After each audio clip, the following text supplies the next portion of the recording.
Hyderabad book trust తరపున I believe ఇది first Zoom meeting.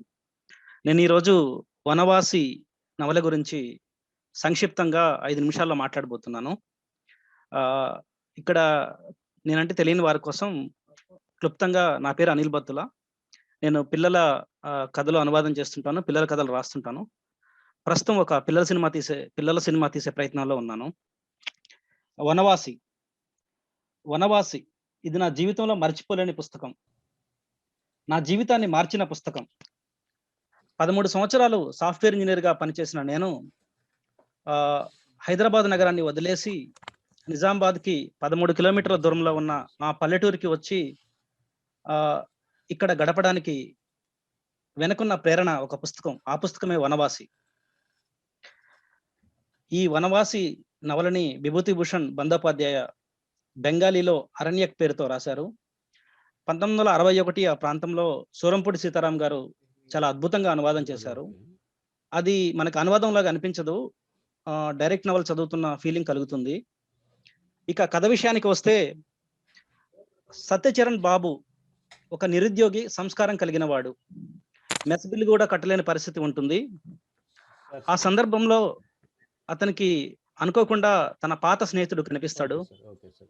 కనిపించి మాకు ఒక పెద్ద ఎస్టేట్ ఉంది, దాంట్లో కొన్ని 100 ఎకరాలు ఉన్నాయి, అది పెద్ద అడవి, దానికి ఒక మేనేజర్ కావాలి. ఆ మేనేజరు ఆ అడవిని చూసుకోవాలి, దాంతోపాటు ఆ అడవిలో ఉన్న చెట్లని వాటిని నరికించి దాన్ని వ్యవసాయ భూమిగా మార్చాలి, దానికోసం కొంత కౌలు వసూలు చేయాలి అని చెప్తాడనమాట. ఇక సత్యచరణ్ బాబు దానికి అంగీకరిస్తాడు.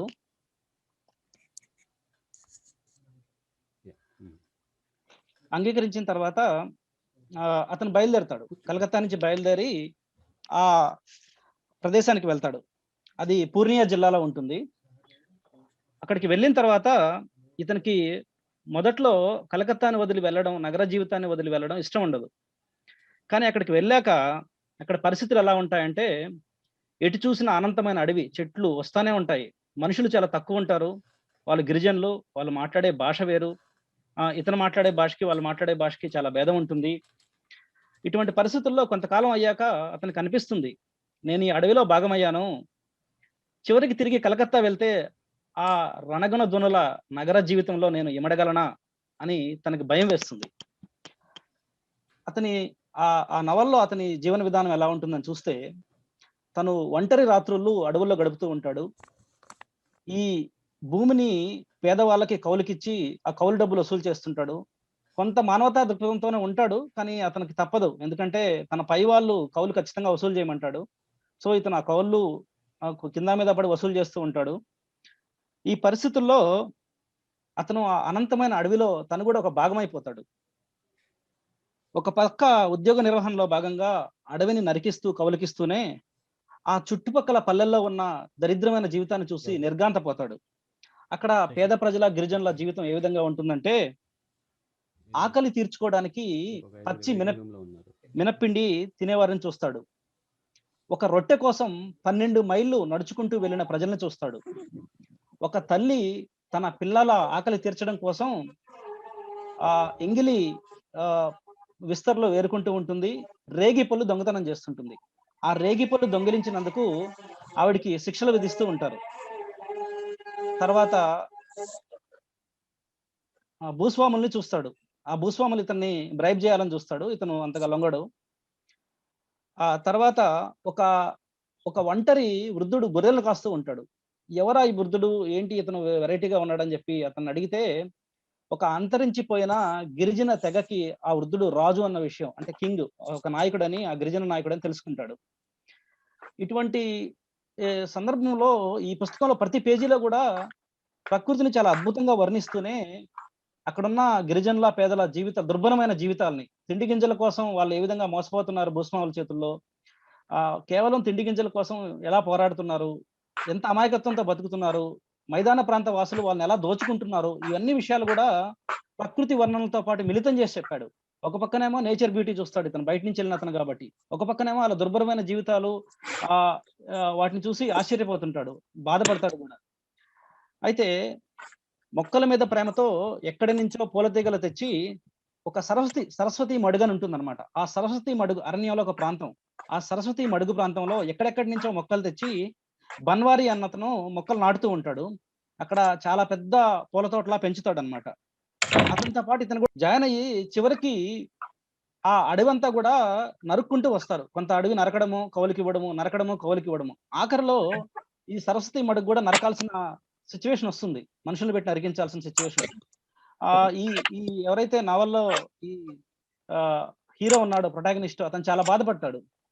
బాధపడి బాధపడతాడు గానీ తప్పదు. తన ఉద్యోగ నిర్వహణలో భాగంగా దాన్ని నరికించమని చెప్తాడు. ఇదంతా మనం చదువుతూ ఉన్నప్పుడు నవల మన మనసులో రకరకాల ప్రశ్నలు మొదలుతాయి. అంటే అడవులు అంతరించిపోతే మనిషి ఎలా జీవిస్తాడు? ఆదివాసుల్ని ఏ విధంగా ఈ మైదాన ప్రాంత ప్రజలు గాని, భూస్వాములు గాని దోచుకుంటున్నారు? ఇటువంటి ప్రశ్నలని రచయిత మన మనసులో నాటుతాడు. ఆ ప్రశ్నలు మనకి పుస్తకం చదివాక గూడా వెంటాడుతాయి. అయితే ఈ నవలలో ఉన్న సత్యచరణ్ మూఢనమ్మకాలని నమ్మడనమాట. అడవిలో ఉన్న ఆదివాసులు అనుకుంటూ ఉంటారు. ఈ అడవి దున్నలకు ప్రమాదం రాకుండా ఒక ఒక ఒక వనదేవత కాపాడుతూ ఉంటుందని చెప్తారు. ఇవన్నీ మూఢనమ్మకాలు నేను నమ్మనంటాడు. కానీ ఈ నవల అయిపోయిన తర్వాత అతను కలకత్తా తిరిగొస్తే, కలకత్తాలో ఒక మిట్ట మధ్యాహ్నము ఒక దున్నపోతుని ఆ బండివాడు చెర్నాకోలతో కొడుతుంటాడు. అప్పుడు ఇతను మనసులో అనుకుంటాడు. ఆ వనదేవత ఉందని వాళ్ళు నమ్ముతున్నారు గదా! నిజంగా వనదేవత ఉంటే బావుండు. ఈ చెర్నాకోలు దెబ్బలు తినకుండా ఈ దున్నపోతుని కాపాడేవాడు, ఆ దున్నపోతులాగున్న ఆ బండివాడిని తగిలిచ్చేవాడు, 4 తగిలిచ్చేవాడు వనదేవత అని అనుకుంటాడు మనసులో. అటువంటి హృదయం ఇతంది.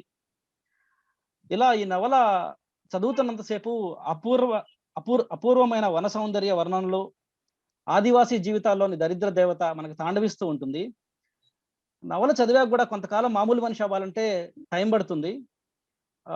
క్లుప్తంగా ఇది నవల గురించి. Thanks to HBT and team for giving me opportunity to speak about this great Vanavasi which influenced me. Thank you. Thank you Anil గారు. వినిపిస్తుందా? వినిపిస్తుంది.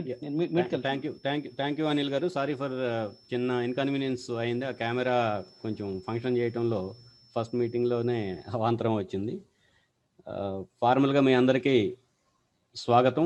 హైదరాబాద్ బుక్ ట్రస్ట్ తరఫున విభూతిభూషణ్ బందోపాధ్యాయ సాహిత్య ఉత్సవం ఈ మధ్యనే ఆయన 125వ జయంతి ఘనంగా జరిగింది దేశవ్యాప్తంగా. ఆ సందర్భంగా అనేక ప్రచురణ సంస్థలు ఆయన సాహిత్యాన్ని వివిధ భాషల్లోకి తీసుకురావడం కోసం పెద్ద ఎత్తున ప్రయత్నం చేస్తూ వచ్చారు. ఆయన బతికినటువంటి కొద్ది కాలంలోనే 16 నవలలు, 200కు పైగా కథలు రాసినట్టుగా మన బెంగాలీ సాహిత్య విశ్లేషకులు చెప్తున్నారు. అందులో ఒక 6 ఎంపిక చేసినటువంటి కథల్ని కూర్చి ఒక ఇంగ్లీషు అనువాదం తాజాగా ఈ మధ్యలో వచ్చింది. దాంతోపాటు greatest stories of Indian literature అని చెప్పి ఒక సంకలనం కూడా వచ్చింది. దాంట్లో విభూతిభూషణ్ బందోపాధ్యాయ గారి 2 కథలు దాంట్లో ఇమిడ్చారు. ఆ కోవలోనే హైదరాబాద్ బుక్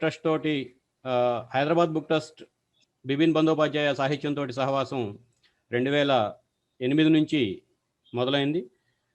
మొదటి ప్రచురణ హైదరాబాద్ బుక్ ట్రస్ట్గా తీసుకొచ్చినటువంటి మొదటి ప్రచురణ పథేర్ పాంచాలి ఎప్పుడో 1960లో వేసినటువంటి ప్రచురణ మరలా తిరిగి 2008లో హైదరాబాద్ బుక్ ట్రస్ట్గా పునః ప్రచురించడం జరిగింది.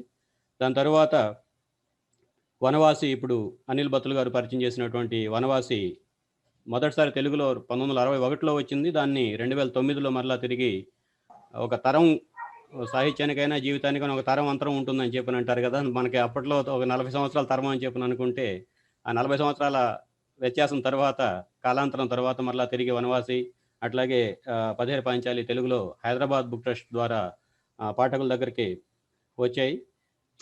వీటితో పాటు బిపినేర్ సంసార్ దూరాంతరం ఇప్పుడు తెలుగులో రాబోతూ ఉంది, వచ్చింది. ఆ సందర్భంగానే ఈ సాహిత్య ఉత్సవాన్ని మీ ముందుకి తీసుకొస్తున్నాం. ఇప్పుడు జిఎస్ చలం గారు దూరాంతరం గురించి పరిచయం చేస్తారు. చలం గారు. నమస్తే సార్. నమస్కారం. అందరికీ నమస్కారం. ఈరోజు ఈ నవలని కొద్ది సమయంలోనే పరిచయం చేసే అవకాశం కల్పించిన హెచ్‌బీటీ వారికి ధన్యవాదాలు. ఈ నవల దూరాంతరం అనేటువంటి నవల విభూతి భూషణ్ గారు ఎప్పుడు రాశారో తెలియదు, కానీ తెలుగులోకి మాత్రం 1969లో వచ్చింది. తెలుగులోకి అనువాదం చేసింది దండమూడి మహీధర్ గారు. దండమూడి మహీధర్ గారు చేశారంటే బహుశా హిందీలోంచి తెలుగులోకి చేశారు అనుకుంటున్నాను నేను. అది 1968లో వచ్చింది అనమాట. అది దేశీ బుక్ డిస్ట్రిబ్యూటర్స్ వారు దాన్ని వచ్చేశారు. అయితే ఈ నవలలో ప్రధానంగా బిపిన్ ప్రధానమైనటువంటి పాత్ర. బిపిన్ అతని చుట్టూ ఉన్నటువంటి మొత్తం ఆయన కుటుంబం, ఆ వ్యవస్థకు సంబంధించినటువంటి వివరాలన్నీ అందులో మనకి రికార్డ్ అయ్యాయి. అంటే బెంగాలీలో ఆ టైంలో జమీందారీ కుటుంబాల్లో జమీందారు కుటుంబాలు ఎలా ఉంటాయి, వాళ్ళ దగ్గర పనిచేసిన వాళ్ళు ఎలా ఉంటారు, ఆ జమీందారులకి రైతుల దగ్గర నుంచి ఆ శిస్తులు వసూలు చేయడం తప్ప ప్రజల కష్ట సుఖాలతో పని లేదు అనే విషయం ఒకటి. తర్వాత అక్కడ బిపిన్ అయితే ఇబ్బంది పడతాడు. నేను అంత ఇబ్బంది పెట్టి నేను డబ్బులు వసూలు చేయలేను సార్ అని చెప్పి ఆయన చెప్తాడు, వదిలి వెళ్ళిపోతాను అంటాడు. అయితే ఇక్కడ ఉన్నటువంటి ప్రధానమైన విషయాలు ఏంటంటే బిపిన్ కుటుంబం, ఆయన భార్య, ఆయన తల్లి, ఆయన తండ్రి కూడా ఎస్టేట్ మేనేజర్గా పనిచేసేవాడు. ఆ తర్వాత ఆయనకి వారసత్వంగా అక్కడే ఉద్యోగం చేయాల్సిన పరిస్థితి వస్తుంది. కానీ తండ్రి పోయేటప్పటికి స్థితిపంతులు అయినప్పటికీ కూడా ఆ తర్వాత పూర్తిగా వ్యసనాలకు లోనయ్యి ఆయన పూర్తిగా ఉన్న ఆస్తిని కూడా తగలబెట్టిస్తాడు. చాలా బేదరికంలో ఉంటాడు. అంటే ఇంట్లో విధవరాలైనటువంటి చెల్లి ఉంటుంది, జబ్బుతో ఉన్నాడు తమ్ముడు ఉంటాడు. ఈ కష్టాలన్నీ కూడా ఉంటున్నప్పుడు కూడా ఆయన ఉద్యోగం చేయవలసిన పరిస్థితి ఏర్పడుతుంది. అయితే జమీందార్ గారి అమ్మాయి మన్ని అని తన చిన్నప్పటి నుంచి అక్కడికి వెళ్తున్నప్పుడు పరిచయం అవుతుంది. అమ్మాయి పెళ్లి అయిపోతుంది. పెళ్ళైన తర్వాత కూడా ఆ స్నేహాన్ని అనేది అమ్మాయి కొనసాగిస్తూ ఉంటుంది. అయితే ఈ కథలో ప్రధానంగా నాకు అనిపించింది ఏంటంటే అక్కడ ఉన్నటువంటి వాతావరణం, అప్పటి పరిస్థితులు, కరువు, ప్రజలు కనీసం శిస్తులు కట్టలేకపోవడం ఉన్నప్పుడు కూడా ముఖ్యంగా స్త్రీలకు సంబంధించి అందులో బిపిన్ భార్య మనోరమ, బిపిన్ స్నేహితురాలు, బాల్య స్నేహితురాలు, ఎస్టేట్ మేనేజర్ ఆయన ఎవరైతే ఉన్నారో ఆయన కూతురు మన్ని, తర్వాత చెల్లెలు వీణ బాల వితంతువు, తర్వాత చివరిలో పరిచయమైనటువంటి ఆయన వైద్యుడిగా మారిన తర్వాత చివరిలో పరిచినటువంటి శాంతి, తర్వాత ఆయనకి వైద్యం కోసం వచ్చినటువంటి ఒక ఇంటర్ క్యాస్ట్ చేస్తున్నటువంటి జంటలో చనిపోయినటువంటి పేషెంట్కి వచ్చినటువంటి శాంతి, మోతి, కామిని, తర్వాత ఆయన శిస్తు వసూలు చేయడానికి వెళ్ళినటువంటి ఊర్లో తన తండ్రితో సంబంధం ఉన్నటువంటి ఒక స్త్రీ.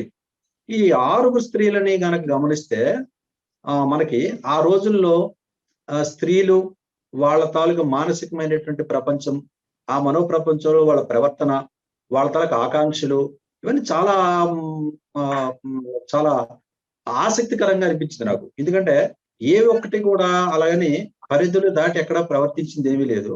ఆయన బిపిన్కి సంబంధించి ఆయన తాలూకా క్షేమాన్ని కోరుకున్నటువంటి మన్ని గాని, ఆయన విపరీతంగా ప్రేమించినటువంటి శాంతి గాని, మన్ని అయితే జమీందారు కూతురు నేను ప్రేమిస్తున్నానని నోరు విడి చెప్తుంది. కానీ ఎవరు పరిధులు దాటి ఎక్కడ ప్రవర్తించినట్టు కానీ, ఏ నిర్ణయం తీసుకున్నట్టు కానీ మనకి ఎక్కడ కనిపించదు. ఇందులో ప్రధానమైనటువంటి బాల వితంతు వీణ ఉంటుంది. వీణ ప్రవర్తన బాగుండడం లేదు, ఊర్లో వేరే పెళ్ళైనటువంటి ఆయనతోనే ఆవిడ ఎప్పుడు కలుస్తూ ఉంటుంది, మాట్లాడుతుంది అని చెప్పి కూడా అంటారు. అయినా దాని పట్ల కూడా అతను ఏమి పెద్దగా పట్టించుకున్నట్టు కానీ, స్పందించినట్టు కానీ ఇవి కూడా మనకి ఎక్కడ కనబడదు. ఈ 6 స్త్రీలతో పాటు ఆనాటి కాలం నాటికి సంబంధించినటువంటి వాళ్ళ సున్నితమైనటువంటి మానవ సంబంధాలు, ముఖ్యంగా ఒక పురుషుడికి ఒక స్త్రీలకి, ఈ స్త్రీలకు సంబంధించి ఎక్కడ కూడా మనకి ఆ పురుషులు వాళ్ళ భర్తలు ఎలా ఉన్నారు ఏమిటనేది ఎక్కడ కనబడదు. కానీ బిపిన్ పరిచయం అయిన తర్వాత వాళ్ళు బిపిన్ మాకు చాలా దగ్గర వాడు, మా కష్టకాలు చెప్పుకోవాల్సిన వాడు, ప్రేమించదగ్గవాడు, ఆత్మీయుడు అనిపిస్తాడు. అనిపించినప్పుడు వాళ్ళు ఆ పరిధిని దాటి చాలా దగ్గరగా వస్తారు, ప్రేమిస్తున్నానని నన్ను దగ్గర వరకు వస్తారు. అందులో ప్రధానంగా ఉన్నటువంటి ముఖ్యంగా మన్ని గాని, తర్వాత శాంతి గాని. ఆ తర్వాత ముఖ్యంగా నవలో నాకు అనిపించింది ఏంటంటే మహీధర్ గారి అనువాదంలో తెలుగుకు చాలా దగ్గరగా ఆయన చేసిన పని ఏంటంటే ఆ తెలుగుకి నుడికారానికి సంబంధించి చాలా దగ్గరగా చేశారు ఆయన. ఉదాహరణకి కొండవీటి చేంతాడంతా, చేతిలో తడి లేదు, మింగడానికి మెతుకు లేదు, మీసాల సంపంగ నూనె, పేరు గొప్ప ఊరు దెబ్బ, హరిమన్నాడు, తా దూరడానికి సొంత లేదు మెడకో డోలు, కడుపులో చల్ల కదలకుండా, కరిమింగిన వెరగపండు, కాలుగాలిన పిల్లిల, తల ప్రాణం తోక్కొచ్చింది, తర్వాత రామాయణం అంతా రాముడికి సీత ఏమవుతుంది, ఇలాంటి సామెతలతో పాటు జాతీయాల్ని అన్ని కూడా చాలా సందర్భోచితంగా వాడి, అసలు ఇది ఇతర భాషకు సంబంధించిన నవల కాదు, మన తెలుగు నవలే, ఇది మన తెలుగు ప్రాంతంలో జరిగినటువంటి కథే అనే విధంగా ఆయన మనందరికీ కూడా పాఠకులకి కల్పించే విధంగా అనువాదం అయితే చేశారు. ఇది ఈ నవల గురించి కల్పించినందుకు చాలా ధన్యవాదాలు. నమస్కారం. నవలలో ఉన్నటువంటి సారాంశాన్ని చెప్పారు. ఈ నవల మీకు ఎందుకు నచ్చిందో కూడా చెప్తే మిగతా పాఠకులకి ఆసక్తికరంగా ఉంటుంది. నాకు ముఖ్యంగా చెప్పారు కదా, స్త్రీలకు సంబంధించినటువంటి అంశాలు ఏవైతే ఉన్నాయో వాళ్ళ తాలూకా మనోప్రపంచం అనేది ఆ కాలానికి స్త్రీలు బయటికి అడుగు పెట్టడానికి అవకాశం లేనటువంటి రోజుల్లో వాళ్ళకి ఒక చేరువగా, ఒక ఆత్మీయుడిగా ఉన్నటువంటి వ్యక్తి వచ్చినప్పుడు, అది బాల్య స్నేహితుడు అవ్వచ్చు, లేదా ఇంకో రకంగా అవ్వచ్చు, ఏ రకంగా వచ్చినప్పుడు కూడా వాళ్ళు ఎంత ఆత్మీయంగా ఉంటారు, ఎంతగా చెల్లించిపోతారు, ఎంత హక్కును చేర్చుకుంటారు అనేటువంటిది నాకు అందులో బిపిన్ తో ఉన్నటువంటి ఆ మిగతా స్త్రీలందరి గురించి కూడా నాకు అర్థమైంది. ఎందుకంటే మోతి ఎవరో కామిని ఉంటుంది, వాళ్ళ నాన్న స్నేహితురాలు, బహుశా ఇప్పుడు గత్తు లేదు మొత్తం మీద ఆ సంబంధం ఉన్నట్టు. ఆవిడ కూడా ఆయన క్షేమాన్ని కోరి ఆయన కావాల్సిన అప్పిచ్చి నువ్వు పలానా స్త్రీతో ఎలా ఉండాలి అని చెప్తుంది. అలాగే మున్నితో చాలా జాగ్రత్తగా ఉండు, ఆవిడ పెద్ద ఆవిడ కదా, జమీందారు గారి అమ్మాయి కదా, నువ్వు జాగ్రత్తగా ఉంటుంటావు. అలాగే మన్ని కూడా చివరిలో ఎంత బాగా చేస్తుందంటే, నువ్వు శాంతికి చాలా దగ్గర అవుతున్నావు, కానీ నువ్వు నీ భార్యను మాత్రం నువ్వు ఆవురు తీసుకుని వెళ్ళిపో, నువ్వు ఎప్పుడు కూడా అంతకు మించి నువ్వు చాలా జాగ్రత్తగా ఉండాల్సమని తన క్షేమాన్ని కోరినటువంటి బాల్య స్నేహితులను మన్ని కూడా, జమీందారు గారి అమ్మాయి కూడా శాంతి పట్ల నువ్వు ఎలా ఉండాలని చెప్తుంది. చివరికి అదే అంటాడు అనమాట, నన్ను ఒక ఏ రకమైనటువంటి అక్రమార్గం కూడా వెళ్లకుండా నన్ను కంట్రోల్ చేసి నన్ను ఒక పరిధిని దాటకుండా నిలిపింది మన్నినే అని చెప్తుంది. అది నాకు బాగా నచ్చింది సార్. అనిల్ గారు చెప్పండి. మీకు కూడా సేమ్ ప్రశ్న అండి. వనవాసి మిమ్మల్ని ఏ రకంగా ప్రభావితం చేసింది? ఆ పుస్తకాన్ని మీరు పాఠకులకి ఎట్లా పరిచయం చేస్తారు? ఓకే, వనవాసిలో నాకు బాగా నచ్చిన అంశం ఏంటంటే, ఎప్పుడైనా సరే ఒక అడవిలో ఉన్న ఆదివాసులకి వాళ్ళకి ఎప్పుడు కూడా జీవన్మరణ పోరాటమే, అంటే తిండి గింజలు ఎలా సంపాదించుకోవాలి అన్న దాని మీదే కాన్సన్ట్రేషన్ ఉంటుంది. కానీ బయట నుంచి వెళ్ళిన వ్యక్తికి ఆ ప్రకృతి వాడికి కడుపు నిండి ఉంటుంది, ఆల్రెడీ ప్రకృతి చాలా అందంగా కనిపిస్తూ ఉంటుంది. సో అక్కడ ఉన్న పెయిన్ కూడా చూస్తాడు, కానీ వాళ్ళంత పెయిన్ ఉండదు. సో రెండు పర్స్పెక్టివ్స్, ఒకటి ఏంటంటే ఈ ఎవరైతే సత్యచరణ్ ఉన్నాడో అతను ఆ అడవి అందాలను చూసిన విధంగాని అదొక point. At the same time దుర్భరమైన వాళ్ళ పేదరికము, భూస్వాములు వాళ్ళని దోచుకోవడము, అది ఇప్పటికీ కూడా జరుగుతూనే ఉంది. దళారీ వ్యవస్థ పరంగా కానీ ఏ విధంగా అయినా సరే ఈ దోపిడీ అనేది ఏ విధంగా జరుగుతుంది, ఎంత దారుణంగా జరుగుతుంది అనేది, ప్లస్ ప్రకృతి ఎంత అందంగా ఉంది, ఈ రెండింటినీ కూడా పడుగు పేకల్లాగా తీసుకెళ్తూ ఆ కథ అంతా నడిపిస్తాడు. ఇది నాకు బాగా నచ్చింది. అది ఇన్ఫ్లుయెన్స్ చేసింది కూడా నన్ను. నేచర్కి దగ్గరగా ఉండాలి నేను అనే అర్థమయ్యే గత 1 సంవత్సరం నుంచి హైదరాబాద్కి దూరంగా పల్లెటూరులో ఉంటున్నాను. నగరానికి రానని కానీ వస్తాను, కానీ ఇంచుమించుగా ఎక్కువ జీవితం ఇక్కడే గడపాలని నిర్ణయించుకున్నాను. ఆ విధంగా ఈ వనవాసి అన్న పుస్తకం నా జీవిత గతి మారడానికి కూడా ఇన్ఫ్లుయెన్స్ చేసింది. Thanks to HBT for reprinting this great book. ధన్యవాదాలు సార్. డాక్టర్ శశికళ గారు పథేర్ పాంచాలి తనకు ఎందుకు నచ్చింది అన్న అంశాన్ని ప్రస్తావిస్తారు. శశికళ గారు, హలో.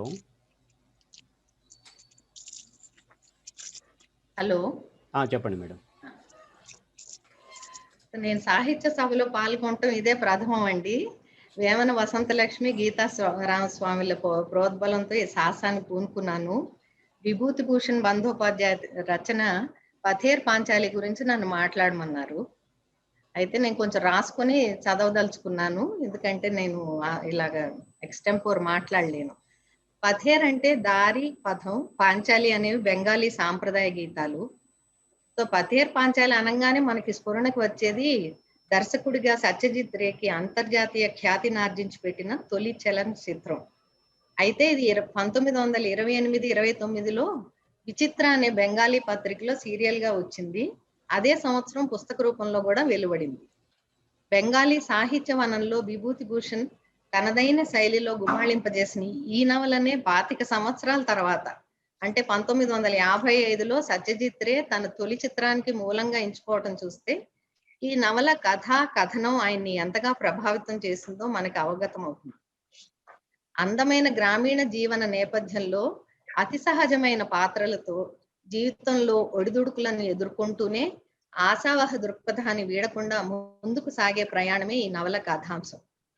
జీవన గమనంలో కొందరి జీవితాలు సాఫీగా సాగిపోతాయి, కొందరికి అప్పుడప్పుడు ఎదురు దెబ్బలు తగులుతాయి, మరికొందరికి అడుగడుక్కి కష్టాలే తోడై నిలుస్తాయి. ఈ నవల్లో ఆయన ఎంచుకున్న కుటుంబం జీవితంలో కష్టాలు, వరుష విషాదాలను ఎదుర్కొంటూ ఎలా ముందుకు సాగిందో మనం చూస్తాం. నిశ్చిందపురం అనే ఒక మారుమూల బాంగ్లా గ్రామంలో ఒక మధ్యతరగతి బ్రాహ్మణుడైన హరిహర్ రాయ్, అతని భార్య సర్వజయ, కూతురు దుర్గా, కొడుకు అప్పు, అతనికి హరిహర్ రాయ్ అక్క వరసైన ఇందిరమ్మ ఇందులోని ముఖ్య పాత్రలు. కాశీలో సంస్కృతం చదువుకున్న నిలకడైన రాబడి లేక ఎదుగు బొదుగు లేని జీవితం, ఆర్థిక ఇబ్బందుల మధ్య మంచి రోజుల కోసం ఎదురు చూసే హరిహర్ రాయ్ అంత పేదరికంలోనూ వృద్ధురాలైన తన వేలు విడిచిన అక్క ఇందిరమ్మకి ఆశ్రయం ఇస్తాడు. అసమర్థుడైన భర్త, శిథిలమైపోతున్న ఇల్లు, ఎదుగుతున్న పిల్లలు, ఇలా ఎన్నో బెంగల్ని దిగమింగుతూ భవిష్యత్తులోనైనా జీవితం సజావుగా సాగాలనే ఆశతో రోజులు భారంగా వెళ్లదీసే ఇల్లాలు సర్వజయ. ఇక బ్రతుకంతా కష్టాలను చవిచూచి జీవిత చరమాంకంలో కాలుని ఇందిరమ్మకి తన బుల్లి మేనగోడలు దుర్గా ఆపేక్షానురాగాలే వెలుగురేఖలు.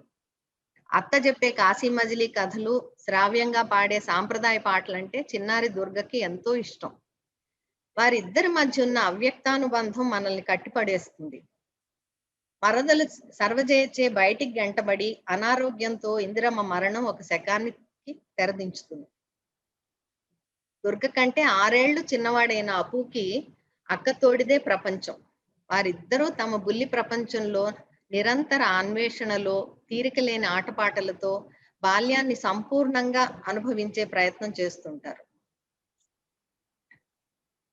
అసలు బాలలు కనపరిచే సహజ కుతూహలం, ప్రకృతి రహస్యాలని ఛేదించాలనే సాహసం, తాము విన్నవి చూసినవి అన్ని కూడా అనుకరించాలనే ఆరాటం మనలందరినీ ఆకట్టుకుంటాయి. ఆ ఊరి చివర విసిరివేసినట్లు అడవిని ఆనుకుని ఉన్న వారి ఇల్లు, ఆ ఇంటి పరిసరాల్లోని చెట్లు, చేమలు, దొడ్లు, దోవల్లో తిరుగుతూ ఆ ప్రకృతి అందాలను గుండెల నిండా నింపుకోవాలనే వారి ఆరాటం మనల్ని అలరిస్తుంది. ఆ ఊరి ఇందాక అందరూ చెప్పినట్లే ఆ ఊరి అడవి, మైదానము వర్ణనలు చదివినప్పుడు మనం కూడా ఆ పరిసరాలను దర్శించిన అనుభూతి కలుగుతుంది. ఈ అక్క తమ్ముడు వారి చిరు కోరికలు, ఆశలు, రహస్యాలు, చిన్ని చిన్ని జగడాలు, తిరిగి కలిసిపోవటాలు, వారిలో మనల్ని మనం చూసుకున్నట్లు అనిపిస్తుంది. అసలు అక్క చిరు దొంగతనాల్ని తల్లికి కూడా తెలియనివ్వడు అప్పు. ఈ నవల్లో మనకి తారసపడే పిల్లలు, పెద్దలు అచ్చంగా నలుపు, అచ్చంగా తెలుపు కాకుండా మంచి చెడు మిళితమైన మిశ్రమ పాత్రలు, సజీవమైనవి, మనకి నిత్యం తారసపడే మనుషుల్ని గుర్తు తెచ్చేవే. నవల ఆద్యంతము మనకి ఈ ప్రపంచాన్ని, అందులో వైవిధ్యభరితమైన వ్యక్తులని అతి సన్నిహితంగా దర్శించిన అనుభూతి కలుగుతుంది. వయస్సుతో పాటు అపుకి తన ఊరిని దాటి సుదూర తీరాల విశేషాలను, విశాల ప్రపంచపు వింతలను తెలుసుకోవాలనే ఆసక్తి పెరుగుతూ మనసుని నిలోనీయదు. తన పరిమిత పరిధిలో తల్లి చెప్పే కథలు, తండ్రి వద్దన ఉన్న పుస్తకాలు, బడిలో పాఠాలు, పెద్దల చర్చలు, నాటకాలు, ఇలా ప్రతినిత్యం ఏదో ఒకటి నేర్చుకోవాలనే తపన, ప్రయత్నం మనల్ని ముగ్ధుల్ని చేస్తుంది. ప్రకృతిలో మమేకమై అడవి మైదానాల్లో యథేచ్ఛగా విహరించే దుర్గ యవ్వన ప్రాంగణంలోకి అడుగిడవలసిన తరుణంలో అనారోగ్యంతో హఠాత్తుగా మరణించటం ఈ నవలలోనే అత్యంత విషాదకరమైన సంఘటన. పాఠకులమైన మనల్నే కుదిపివేసే ఆ విషాదాన్ని ఆ కుటుంబం తట్టుకొని నిలుస్తుంది. మానవ సహజమైన జీవితేచ్ఛ ఆ కుటుంబాన్ని దుఃఖాన్ని దిగమింగి సొంత ఊరిని, పూర్వీకుల నాటి పాడుబడ్డ ఇంటిని వదిలి కాశీ ప్రయాణం అయ్యేలా చేస్తుంది. కాశీలో జీవితం మెరుగుపడకపోగా న్యూమోనియాతో హరిహరుని మరణం ఆ తల్లి కొడుకులకు మరొక తట్టుకోలేని విఘాతం. అయినప్పటికీ సర్వజయ మనోనిబ్బరంతో ఎక్కడో వంట మనిషిగా పనిచేసి అప్పుని చదివించే ప్రయత్నం కొనసాగిస్తుంది. ఊరు విడిచిన 3 సంవత్సరాలకి ఉన్న నీడ కరువై వారి భవిష్యత్తు మళ్ళీ అగమ్య గోచరం అవుతుంది. తాను ఆడుతూ పాడుతూ గడిపిన నిశ్చిందపురం పరిసరాలు మనసుని పట్టి లాగుతుంటే అప్పు ఆ జ్ఞాపకాల వెల్లువలో కొట్టుకుపోతూ కుమిలి కుమిలి దుఃఖిస్తాడు. గత స్మృతులు హరివిలులా అలరించిన తమ ఊరి సోనాడాంగా మైదానాన్ని, ఇచ్ఛామతి నదిని, పరిచితమైన పరిధుల్ని దాటి గతమనే సంకెళ్లను తెంచుకుని కొత్త దారి వెంట సుదూర తీరాలకి ముందుకు సాగాలనే నిర్ణయం తీసుకోవడంతో కథ ముగుస్తుంది.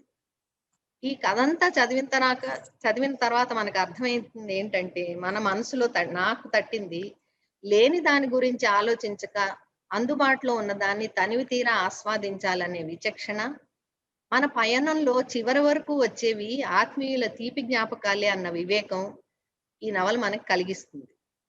మన ఆశయాలే తోడుగా అనుభవం నేర్పించిన పాఠాలతో ధైర్యంగా ముందుకు సాగాలి. ఇక్కడ గమ్యం కాదు ముఖ్యం, గమనమే ఒక పాటలా సాగాలి అన్న సత్యాన్ని గ్రహణకి తెచ్చే రచన పథేర్ పాంచాలి.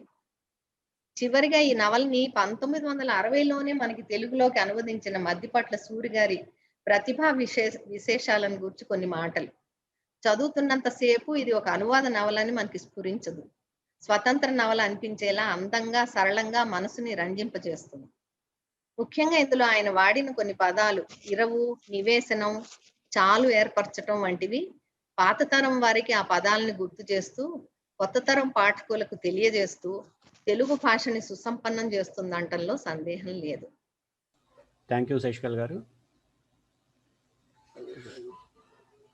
ఆనందాచారి గారు అపరాజితుడు గురించి, అపరాజితుడు నవల అని తనకి ఎందుకు నచ్చిందో చెప్తారు.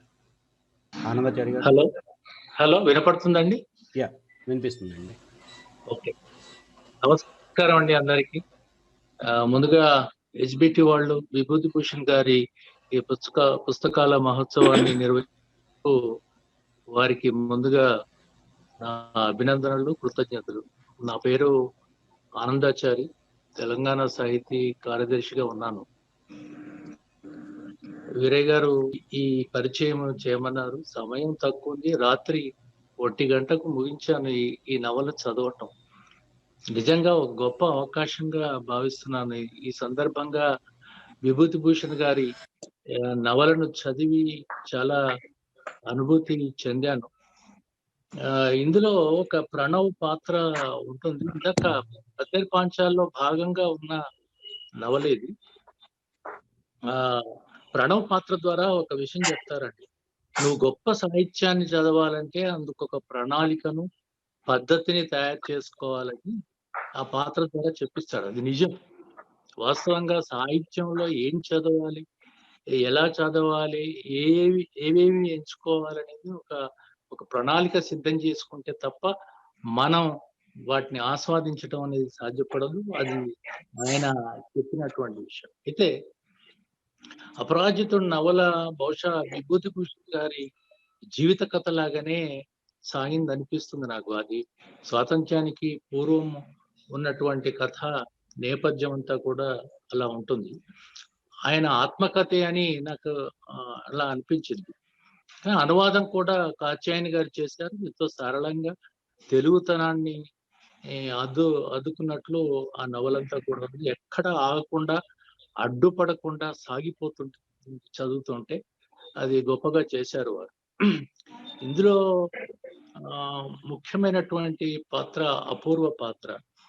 ఇది సామాన్య పేద కుటుంబంలో, బ్రాహ్మణ కుటుంబంలో పుట్టినటువంటి అపూర్వ.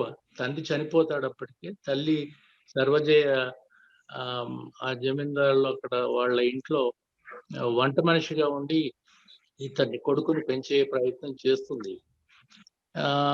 అతను బ్రాహ్మణ కర్తూలు చేసుకుంటా ఆ ఊర్లో ఉండాలని తల్లి అనుకుంటుంది. కానీ ఈ అపూర్వకు మాత్రం అన్ని నవల్లో ఉన్నట్టుగానే ప్రకృతిని ప్రేమించడం, ప్రకృతిలో భాగంగా మనిషి కూడా జీవించాలనేటువంటి దృక్పథం అంతా కూడా నవలంతా కొనసాగుతూ ఉంటుంది. ఇందులో ప్రధానంగా అపూర్వ అనే పాత్ర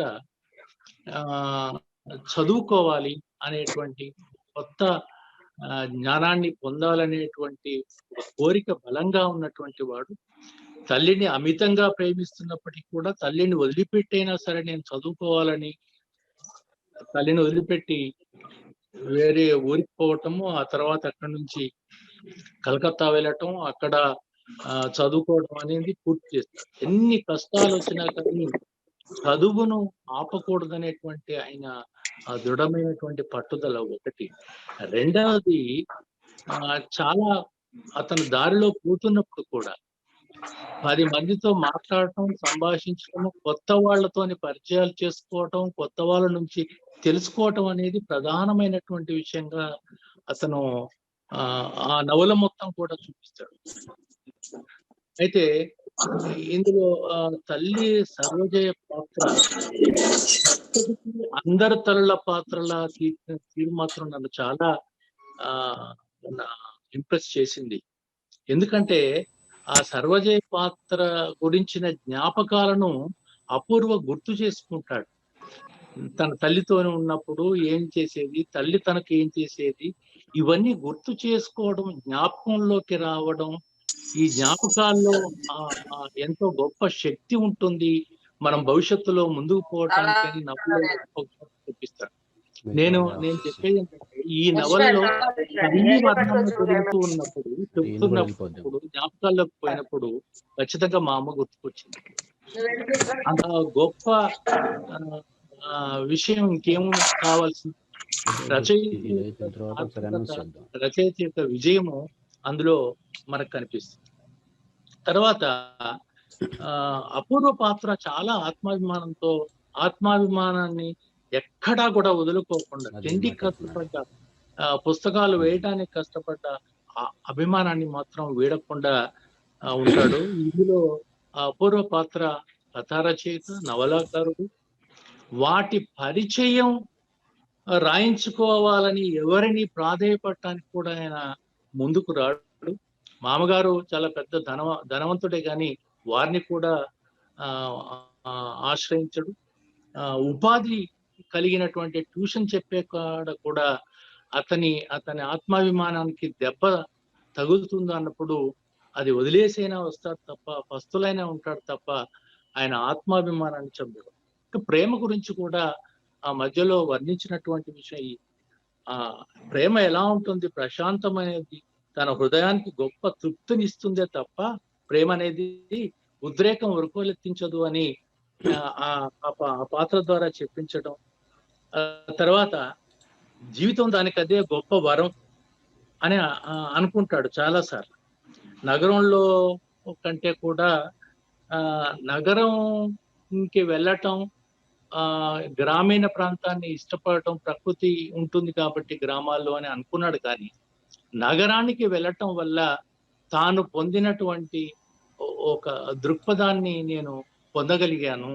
ఈ ప్రపంచాన్ని ఎలా చూడాలి, ఎలా అర్థం చేసుకోవాలనేది నాకు గ్రామాల్లోంచి ఒకే ఊరిలో ఉండటం కాకుండా నేను ప్రపంచాన్ని చూసి ఒక ఆలోచనను, ఒక దృక్పథాన్ని ఏర్పాటు చేసుకోవడానికి నేను ఈ తిరగడం నాకు ఉపయోగపడింది, ఒక ప్రపంచ దృష్టిని నాకు అందించింది అని దీని ద్వారా చెప్తాడు. చాలా ప్రాంతాలు పరిచయాలు చేస్తాడు. కాశీ, ఆ ప్రాంత చుట్టుపక్కల ఉన్నటువంటి గ్రామాలు, తర్వాత అడవితో అతనికి ఉన్నటువంటి గాఢమైన ప్రేమ, ఇవన్నీ కూడా ప్రకృతిలో కలిసిపోవడం అనేది ఆయనకు చాలా ఇష్టం. ఒక 5 సంవత్సరాలు ఒక అడవిలోకి పోయి అక్కడే గడుపుతాడు. అందరినీ వదిలిపెట్టి, కొడుకును కూడా వదిలిపెట్టి ప్రకృతిలో ఉండాలనేటువంటి కోరికతో అక్కడ ఇస్తాడు. ఇంకొక విషయం ఖచ్చితంగా చెప్పాలి. అతను ఉపాధి వెతుక్కోవటం కోసం మళ్ళీ కలకత్తాకు వచ్చి అక్కడ మాంగనీసు గనులు తవ్వుతున్నారు అని తెలుసుకొని అతను ఒక ఆలోచిస్తాడు. సహజ వనరుల దోపిడీ కొరకు భూమిని ధ్వంసం చేస్తున్నారు, మానవులు పాల్పడుతున్న ఈ నేరాలన్నిటికీ ప్రకృతి ఏదో ఒకనాడు ప్రతీకారం తీర్చుకుంటుంది అని అతని ఆలోచనలో వస్తుంది. మహారణ్యాల విధ్వంసం ఫలితం మానవుడు అనుభవించక తప్పదని ఎప్పుడూ విభూతి భూషణ్ గారు చెప్పారు. అది మనం ఇప్పుడు ఈ కరోనా రూపంలో మనం అనుభవిస్తున్నాం. ఎంత ఇది విభూతి భూషణ్ గారి ఆ విజన్ నాకు సెల్యూట్ చేయాలని అనిపించింది. అంత గొప్ప. ఇకపోతే భార్య అపర్ణ ఉంటుంది, స్నేహితురాలు లీల ఉంటుంది, తర్వాత అత్తగారు, వీళ్ళ పాత్రలన్నీ కూడా స్త్రీల పాత్రలు మార్చడం ఎక్కడ కూడా అంత కరుణ హృదయంతో నిండినటువంటి స్త్రీల పాత్రల్ని సృష్టించాడు తప్ప ఎక్కడ అతను ఇచ్చేయలేదు. తర్వాత స్త్రీల యొక్క మనస్తత్వాలను, భిన్నమైనటువంటి మనస్తత్వాలను కూడా ఆయన పరిచయం చేస్తాడు ఈ నవల్లో. ఇక్కడే లీల ఒక మాట అంటుంది ఈ అపూర్వతో, ఈ పాత్ర, మనుషులు ఎందుకు బ్రతుకుతారంటావు అని ప్రశ్నిస్తుంది. బ్రతికి అర్థమేమిటి అసలు అని ఆ లీల చేత అడిగిస్తాడు. జీవితం అంటే అర్థమేమిటి అనే దానికి చాలా అద్భుతమైన వివరణ ఈ నవల్లో అపూర్వ ద్వారా విభూతి భూషణ్ గారు చెప్తారు. ఒక వ్యక్తి అనుభూతులు, ఆశలు, ఊహలు, స్వప్నాలు తప్ప జీవితం చేస్తాడు. ఇతనేమో జ్ఞానం కోసం ప్రపంచం అంతా పర్యటిస్తాడు. మరి మిగతా వాళ్ళ స్నేహితులందరూ స్థిరపడ్డారు, మేమొక్కరం స్థిరపడలేదు, ఈ జీవితంలో మేము విఫలమయ్యామా అని ఒక ప్రశ్న వేసి ఈ నవల చివర వాళ్ళు నిజంగా అపరాజితులు అనే దాన్ని నిరూపించేటువంటి ప్రయత్నం చేస్తాడు. గొప్ప అనుభూతిని, ప్రాపంచిక దృక్పథాన్ని అందించినటువంటి నవలగా మనం అపరాజితులను చూడొచ్చు. చాలా గొప్ప అనుభూతిని ఈ నవల మనకు అందిస్తుంది తెలియజేస్తూ, ఈ అవకాశం ఇచ్చినందుకు హెచ్బిటి వారికి, వీరయ్య గారికి ధన్యవాదాలు. ధన్యవాదాలు ఆనందచారి గారు. ఇప్పుడు బాల సాహిత్య పరిశోధకులు విఆర్ శర్మ గారు చంద్రగిరి శిఖరం పుస్తకాన్ని తనకెందుకు నచ్చిందో మనం చెప్తారు. సార్, అందరికీ నమస్కారం సార్. ముందుగా ఈ కార్యక్రమాన్ని నిర్వహిస్తున్నటువంటి హెచ్బిటి వారికి, ఇందులో నాకు శర్మ గారు చిన్న అంతరాయం చెప్పండి సార్. దయచేసి ఒక 83 వరకు మనకి లాగిన్ అయి ఉన్నారు సార్. మిగతా వాళ్ళందరూ మాట్లాడే వాళ్ళు మినహా మిగతా వాళ్ళందరూ వాళ్ళ స్పీకర్ మ్యూట్ లో పెట్టుకుంటే అందరికీ క్లియర్ గా వాయిస్ వినిపించడానికి ఉపయోగపడుతుంది. దయచేసి ఆ సూచన పాటించవలసిన కోరుతున్నాను. ప్లీజ్. ఓకేనా సార్.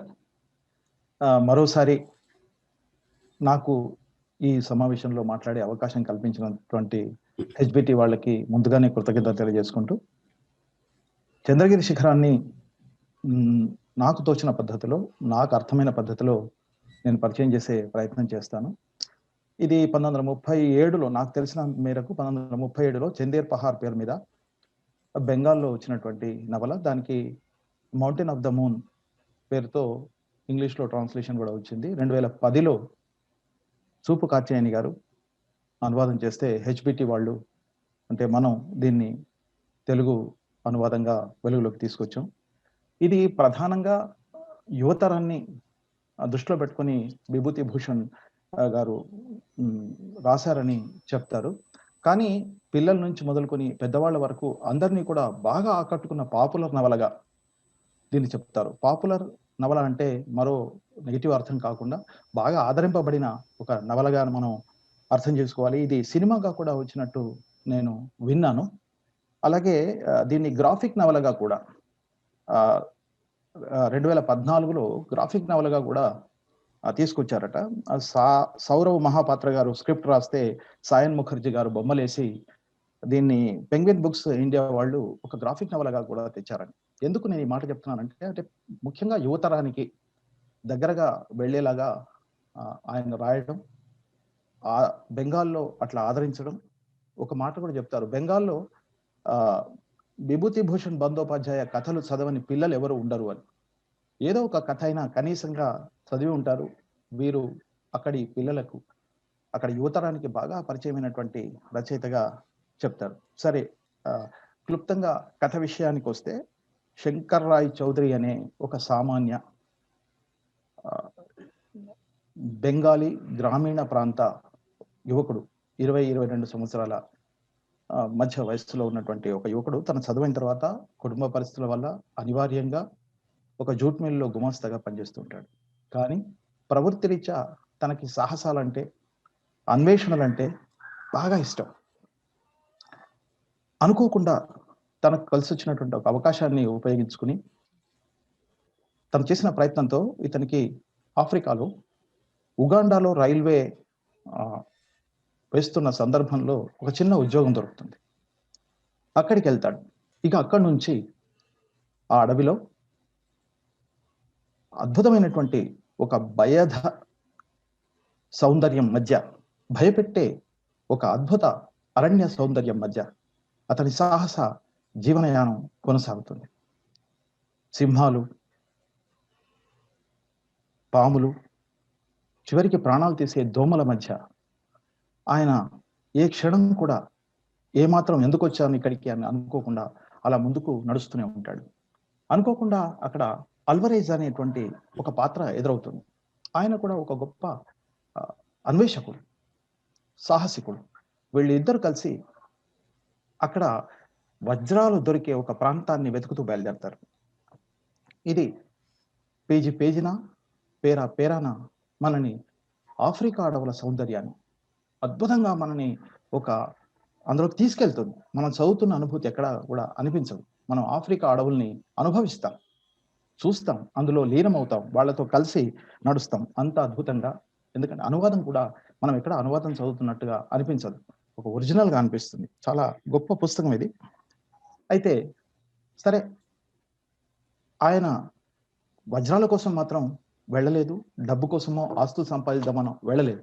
కేవలం ఒక అన్వేషకుడుగా, కొత్త విషయాల్ని పరిశోధించేటువంటి ఒక ప్రవృత్తి ఉన్నవాడుగా వెళతాడు. ఇక్కడ ఒక మాట నేను చెప్పాలి, ఎందుకంటే ఒక అగ్నిపర్వతం ప్రకృతి పట్ల ఉండేటువంటి భావన ఎంత అద్భుతంగా ఉంటుంది అతనికి అంటే, ఒక అగ్నిపర్వతం బద్దలైతే ఆయన ఆ అగ్నిపర్వతానికి 2 చేతులు జోడించి, పక్కనే అగ్నిపర్వతం బద్దలవుతుంది, బతుకుతామో చస్తామో తెలియని పరిస్థితి, అక్కడ అంతా విధ్వంసం జరుగుతుంది, ఆ అడవి అంతా దగ్ధమవుతూ ఉంటుంది. అక్కడ నిలబడి ఆయన ఆ పర్వతానికి 2 చేతులు జోడించి కళ్ళకద్దుకుంటాడు. లయకారక, నీకు నా ప్రణామాలు, నీ విలయ తాండవాన్ని ప్రత్యక్షంగా దర్శించే భాగ్యం కలిగించిన నీకు నా నమస్కారం. నీ అద్భుత స్వరూపం ముందు 100 వజ్రాల గనులైన దిగదొడుపే. ఇంతకాలంగా నేను పడిన శ్రమకు ఫలితం దక్కింది, ఇది చాలు అనుకుంటాడు. అంటే ఏదో సంపాదించడం కాదు, ఒక కొత్త సాహసం చేయడం, దాని ద్వారా ఎవరికీ తెలియనటువంటి అద్భుతాలని కనిపెట్టి ప్రపంచానికి పరిచయం చేయడం అనేది ఆయన ఉద్దేశంగా ఈ యాత్ర జరుగుతుంది. అయితే కేవలం ఒక ప్రకృతిని వర్ణించడమో, ప్రకృతిని చూపించడమో, ఒక సాహసం చేయడమో కాకుండా, ఇందులో కలిసే పాత్రలు ఒక ప్రాంతానికి, ఒక దేశానికి, ఒక ఖండానికి పరిమితమై కాకుండా, ఒక భాషకు, ఒక కులానికి, దేనికి పరిమితమై కాకుండా, ఒక మానవ భావన, ఒక విశ్వమానవ స్పందనల్ని ప్రదర్శించడం అనేది మనకు చావు బతుకుల పోరాటంలో కూడా మనుషులుగా రక్షించుకోవాలి, ఎదుటివాడిని కాపాడుకోవాలి, ఎదుటివాడి కష్టానికి కరిగిపోయి సహాయం చేసేటువంటి సందర్భాలు మనకు ఇందులో చాలా కనబడతాయి. ఇది ముఖ్యంగా మనిషి కుంచుకుపోతున్నటువంటి సందర్భంలో, ముఖ్యంగా యువతరానికి ఈ పుస్తకం మరొకసారి చేరాల్సినటువంటి అవసరం ఉందని నేను భావిస్తున్నాను. మొత్తం కథగా నేను చెప్పట్లేదు, ఎందుకంటే ఇది కథ చదవాలి. ఈ కథ చెప్పడం కంటే కూడా ఈ కథని అనుభవించాలి. అయితే మొత్తం తాను సాధించిన దాంతో చివరికి ఏదో చిన్నగా 5-6 వజ్రాలు దొరుకుతాయి తనకి. దాన్ని కూడా తాను ఎలా ఖర్చు పెట్టాలనుకుంటాడో ఒక్క మాట 2 చెప్తాను. ఈ డబ్బుతో తన నిరుపేద తల్లిదండ్రులకు, గ్రామానికి సహాయపడాలి. తల్లిదండ్రులకు గుండెల మీద భారమైపోయిన ఎందరో పేద యువతులకు పెళ్లిళ్లు చేయగలడు. అనాథులైన వృద్ధులెందరికో ప్రశాంత జీవనాన్ని అందించి చరమాకంలోనైనా వాళ్లకు మనశ్శాంతిని తాను అందించగలడు. అంటే ఎంతసేపు తానేదో సుఖపడాలి, తానేదో అనుభవించాలని కాకుండా ఆయన దీన్ని ఇట్లా ఉపయోగించుకోవాలనుకుంటాడు. సరే, సమయం కేవలం 5 నిమిషాల్లో దీన్ని మరి ముగించాలి కాబట్టి ఒక్క మాటతో దీన్ని చెప్తాను. మామూలుగా జీవితాన్ని లెక్క పెట్టడానికి మన దగ్గర ఉన్నటువంటి ఇవి లెక్కలు సరిపోవంటాడు ఆయన. మనిషి వయస్సును లెక్క కట్టడానికి మనం వాడే ప్రమాణాలన్నీ తప్పుల తడకలు అని ఒక పాత్ర ద్వారా, ఈ శంకర్ పాత్ర ద్వారా ఆయన చెప్తాడు. చాలా గొప్ప పుస్తకం సార్, చదివిస్తుంది ముఖ్యంగా పిల్లలకు. ఎందుకంటే ఈనాడు ఒక 5-6 సంవత్సరాలుగా బాల సాహిత్యం అనే సోయి ఈ 2 తెలుగు రాష్ట్రాల్లో విపరీతంగా పెరుగుతూ ఉంది. ఇందులో ముఖ్యంగా యువతరానికి పనికొచ్చేటువంటి, యువతరానికి ఉపయోగపడేటువంటి, యువతరాన్ని ఆకర్షించేటువంటి సాహిత్యం మాత్రం చాలా తక్కువగా వస్తుంది. ఇట్లాంటి అనువాద సాహిత్యాన్ని మరి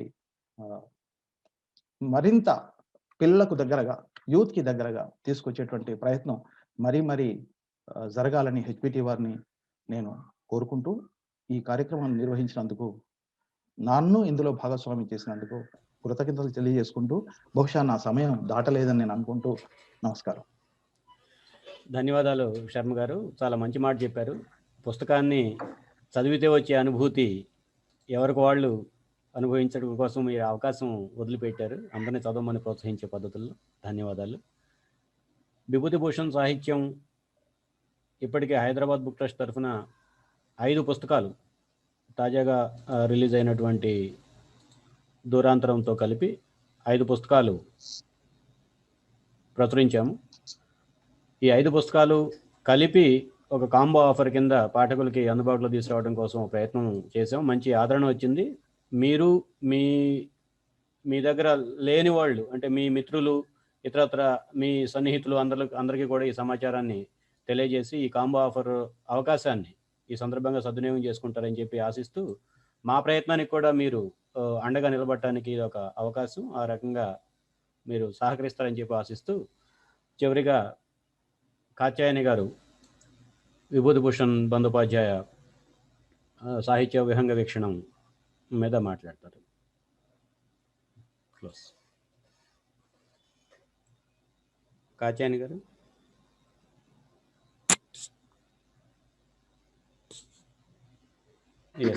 హలో, చెప్పండి మేడం. వినపడుతుందండి? వినిపిస్తుంది, మాట్లాడండి. అందరికీ నమస్కారం.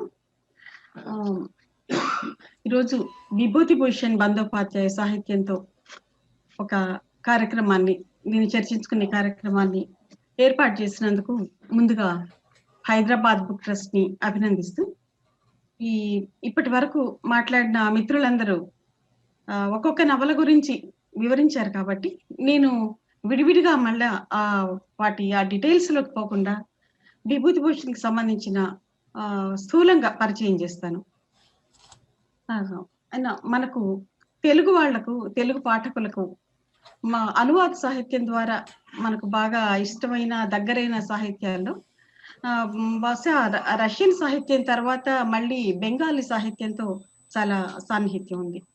అయితే ఈ బెంగాలీ సాహిత్యాన్ని మనకు శరత్ బాబు, ప్రేమ్చంద్, అంతకుముందు టాగోర్ కానీ, తర్వాత ఇటీవల మనం ఈ మహాశ్వేతాదేవి కానీ, ఇలా చాలా మంది సాహిత్యంతో మనకు చాలా దగ్గరతనం ఉంది. ఇందులో ఒక ప్రత్యేకమైన వాయిస్ విభూతిభూషణ్ది. తెలుగు పాఠకులకు బెంగాలీ సాహిత్యాన్ని మరింత దగ్గర చేయటానికి, మరింత సన్నిహితం చేయటానికి ఉపయోగపడిన ఒక సాహిత్యంలో విభూతిభూషణ్ బందోపాధ్యాయ సాహిత్యానికి కూడా, పుస్తకాలు, ఆయన రచనలకు ఒక ప్రత్యేకమైన స్థానం ఉంటుందని నేను అనుకుంటున్నాను. ఇప్పుడు ఆయన రాసిన ముఖ్యంగా ఏంటంటే, విభూతిభూషణ్ ఆయన రాసిన కాలం, ఆయన అది 2 ప్రపంచ యుద్ధాల మధ్య కాలంలో, అది చాలా అనుభవాలు ఎందుకు దీనిలో ఆయన సాహిత్యంలోకి రిఫ్లెక్ట్ అవ్వడానికి చాలా ఒక మంచి వనరుగా ఉపయోగపడింది. ఆయన ఒక 56 ఏళ్ల జీవితంలో ఆయన చాలా ఒక 12 పైగా నవలలు, వ్యాసాలు, ట్రావెలాగ్స్, కథలు, చాలా రకాలైన ప్రక్రియల్లో ఆయన రచనలు చేశారు. అయితే వీటన్నిటిలో కూడా దాదాపు మనకు అంటే అందుబాటులో ఉన్నవి, ఇప్పుడు తెలుగు అనువాదాల ద్వారా మనకు అందుబాటులోకి వచ్చినవి, కానీ ఇంకా ఇంగ్లీష్ లో ఉన్న ఒక 2-3 కొన్ని కథలు, ఒక 2 నవలలు కూడా మనకి ఇంగ్లీష్ లో అందుబాటులో ఉన్నాయి. వీటన్నిటి ద్వారా ఇవన్నిటిని చదివి మనం ఆయన జీవితం గురించి కూడా కొంత తెలుసుకుంటే, ఇవన్నీ కూడా దాదాపు అన్నిట్లోనూ ఒక ఆటోబయోగ్రఫికల్ ఎలిమెంట్ అనేది ఎక్కడో చోట రిఫ్లెక్ట్ అవుతూ ఉంది దాదాపు. ఎందుకంటే ఆయన ఒక 56 ఏళ్ల ఒక బెంగాల్లో ఉన్న ఒక చిన్న పల్లెటూరులో ఒక పేద కుటుంబంలో పుట్టి పెరిగారు. ఒక 56 ఏళ్ల కాలం జీవించారు ఆయన. ఆ పీరియడ్ లో, ఆ జీవితంలో ఎక్కువ భాగం ఆయన ఆర్థిక సమస్యలు, నిరుద్యోగం, పేదరికం కారణంగా ఆయన పోస్ట్ గ్రాడ్యుయేషన్ చేస్తూ మధ్యలో మానేయాల్సి వచ్చింది. ఆ తర్వాత ఆయన రకరకాల ఉద్యోగాలు చేశాడు కుటుంబాన్ని పోషించుకోవటం కోసం. అంటే టీచర్ గా పనిచేశాడు కొన్ని గ్రామాల్లో, తర్వాత కొన్ని గుమస్తాగా పనిచేశాడు, ప్రూఫ్ రీడర్ గా చేశాడు. అట్లాగే మనం వనవాసి గురించి చెప్తున్న వనవాసిలో సత్యచరణ్ లాగా ఒక జమీందారి ఎస్టేట్ లో, ఒక ఫారెస్ట్ ఎస్టేట్, అక్కడ ఆయన దాని ఎస్టేట్ మేనేజర్ గా కూడా కొంతకాలం పాటు పనిచేశారు. అయితే ఈ అనుభవాలన్నింటినీ కూడా ఆయన సాహిత్యంలోకి ఈ అన్ని రచనల ద్వారా మనకు కనపడుతూ ఉంటాయి. ఇది ఎక్కువగా మనం విభూతిభూషణ్ ఆయన సాహిత్యం అనగానే వెంటనే వచ్చే ఇంప్రెషన్ ఏమిటి అంటే, కనపడేది ఒక బెంగాల్ పల్లెని, ఒక రూరల్ బెంగాల్ ని చాలా ప్రతిభావంతంగా చాలా చూపించిన రచనలు. ఆ తర్వాత ప్రకృతి గురించి, ప్రకృతిని ఆయన వర్ణించిన తీరు అనేది కూడా దానికి ఒక చాలా ప్రత్యేకత ఉంది. అందుకని ఆయన అవి ఒక మన వనవాసి చదివితే ఒక లాంగ్ పోయం లాగా కనపడుతుంది మనకు. చాలా ఒక పొయిటిక్ ఎక్స్ప్రెషన్ ప్రతి వాక్యంలో, ప్రతి వర్ణంలో కూడా ఇలాంటి. అయితే ఈయన ఈ సాహిత్యం మొత్తంలో కూడా తన జీవితంలో అనుభవించిన రకరకాలైన అనుభవాలు, ఇబ్బందులు, కష్టాలు వీటన్నిటినీ కూడా ఒక సాహిత్య రూపంలో మనకు కనపడుతుంటాయి. అయితే ఈ నవలన్నిట్లో కూడా నేను ముఖ్యంగా చెప్పాలనుకుంది ఏంటంటే, ఈ ఒక తాత్వికతను ఆయన దాన్ని సాధించగలిగారు. ఆయన మొత్తం సాహిత్యంలో కూడా చూస్తే మనం వీటన్నిటిలో అంటే ఇంకోటి ఈ ప్రకృతిని వర్ణించటం అనేది కూడా ప్రకృతిని వర్ణించటం అంటే కేవలం చెట్లని, అడవుల్ని వాటిని వర్ణించటం అని కాకుండా దానికి ప్రకృతిలో ఉన్న ఒక కంటిన్యూటీ, ఆ నిరంతరత్వం అనేది ఏదో దానికి మానవ జీవితానికి సంబంధించిన వాటన్నిటి మధ్య ఒక సమన్వయం సాధించడంలో విభూతిభూషణ్ చాలా సక్సెస్ అయ్యాడని నాకు అనిపిస్తుంది. ఎలాగంటే ఇప్పుడు వీటన్నిటిలో కూడా ఈ నవలలన్నిటిలో ఉన్న కూడా ఎక్కువ భాగం వాళ్ళంతా మధ్యతరగతి యువకులు, అన్ని నవలల్లో కనపడేవాళ్ళు. వాళ్ళు ఎట్లాగే కుటుంబ పోషణ కోసం వాళ్ళు రకరకాల ఉద్యోగాలు వెతుక్కుంటూ, రకరకాల అనుభవాల్లోకి పోతూ, ఇబ్బందులు పడుతూ వాళ్ళు సాగుతూ ఉన్న జీవితాలు ఉంటాయి. వీటన్నిటిలో కూడా మనం అంటే అప్పు దగ్గర నుంచి తీసుకుంటే సతీచరణ్ కావచ్చు, శంకర్ కావచ్చు, అట్లాగే దీనిలో బిపిన్ కానీ ఇంకొక 2 ముఖ్యమైన నవలలు కూడా మనకి ఇంగ్లీష్ ద్వారా మనకు అందుబాటులోకి వచ్చాయి. ఒకటి అశ్విని సంకేత్ అని ఒక నవల ఉంది, అది కూడా సినిమాగా కూడా వచ్చింది. అలాగే ఇచ్ఛామతి చాలా ప్రధానమైన నవల ఆయన వాటిల్లో. ఎందుకంటే ఆ ఇచ్ఛామతి నది అనేది దాదాపు ఆయన వాటన్నిటిలో కూడా చాలా నవలల్లో ఆ నదీ తీరాన ఉన్న గ్రామాలు, జీవితం కనపడుతూ ఉంటాయి. అది ఒక నవల ఉంది. వీటన్నిటిలో కనపడుతున్న ఈ జీవితాలన్నీ కూడా అవన్నీ చాలా ఒడిదుడుకుల్ని వాళ్ళు భరిస్తూ కూడా ఆయన చెప్పాల్సిన ఒక ముఖ్యమైన పాయింట్ ఏమిటంటే, ఒక ఆశ వాళ్ళందరినీ నడిపిస్తూ ఉన్నది. ఎక్కడా కూడా వాళ్ళు పొంగిపోరు.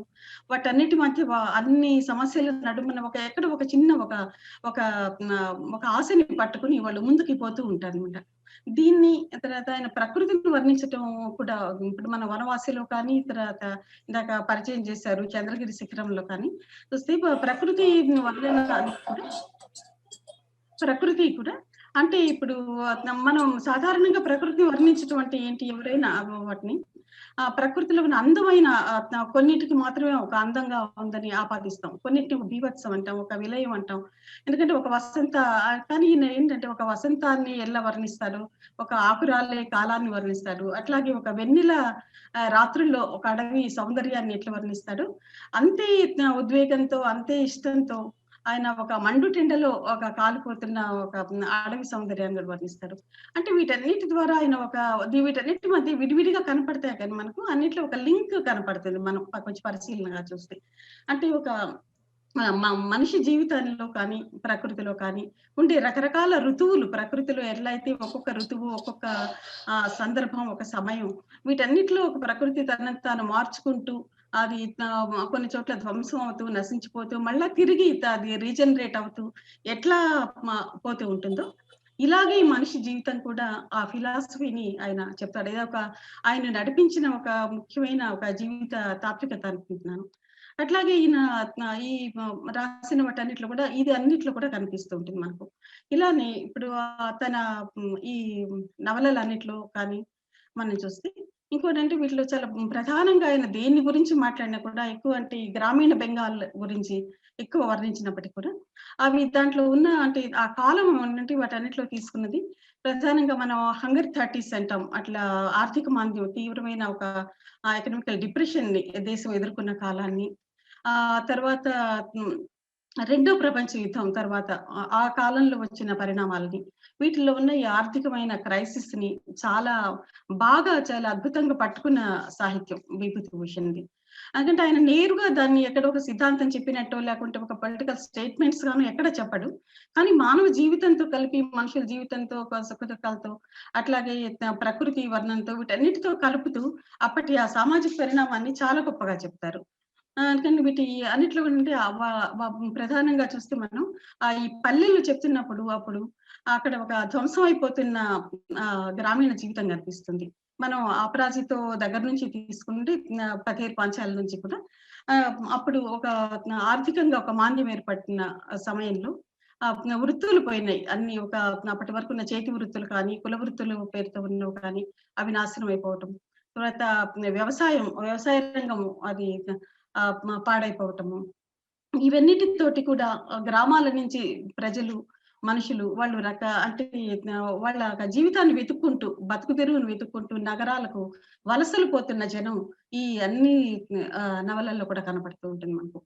వీళ్ళంతా అంటే ఇక్కడ నుంచి గ్రామాల నుంచి వదిలి వాళ్ళు అప్పు కానీ, సత్యచరణ్ కానీ వీళ్ళందరూ కనపడతారు మనకు. అక్కడి నుంచి వాళ్ళు నగరాలకు, పట్టణాలకు జీవితాన్ని వెతుక్కుంటూ పోతున్న మనుషులు.